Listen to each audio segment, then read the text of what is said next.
Dobar dan, dragi prijatelji, dobrodošli na televiziju Balkanska posla. Danas ćemo vam pripremati Karađorđevu šniclu, ili ti djevački san, u nekim slučajevima može biti noćna mora. Potrebno vam je pola kilograma svinjskog filea ili teletine od buta, nekih 100 grama kajmaka, 30 grama brašna, jedno jaje, 30 grama prezli, ulje i sol. Počinjemo time što ćemo meso izlupati.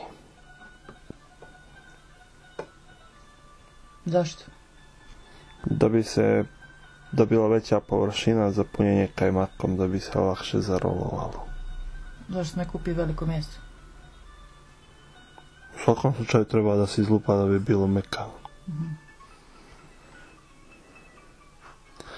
Zatim ga treba posoliti s obje strane i ostaviti malo da odstoji.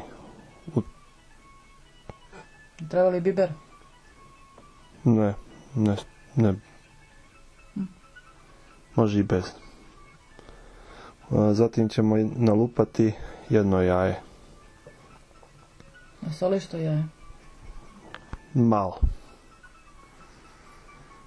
Onda prelazimo na punjenje šnicli. Stavimo par kašikica kajmaka.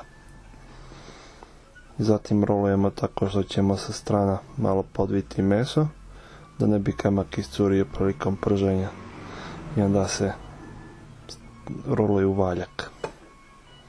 Zalećen taj kajmak ili je ne ovako treba fresh? biti frešak. A gdje da kupim ja kajmak? U Srbiju, brate.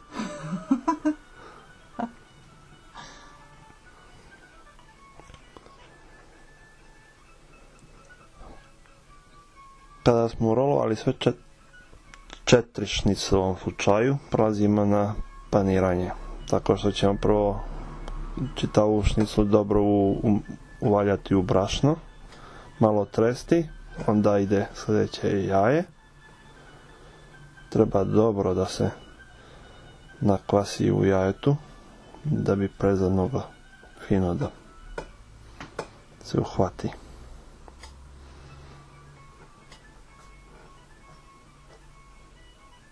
Zatim stavljamo prezlu. Sve strane moraju biti dobro uhvaćene da bi bila šnica krckava.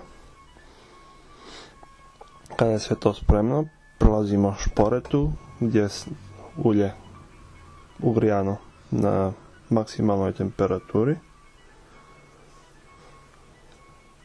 I ulja treba biti dovoljno da bi šnice mogle da plivaju u njemu. To treba zvuči i ovako.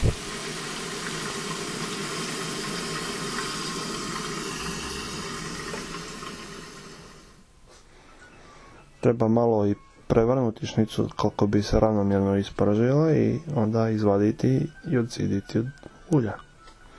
I to je finalni proizvod. Prijatno.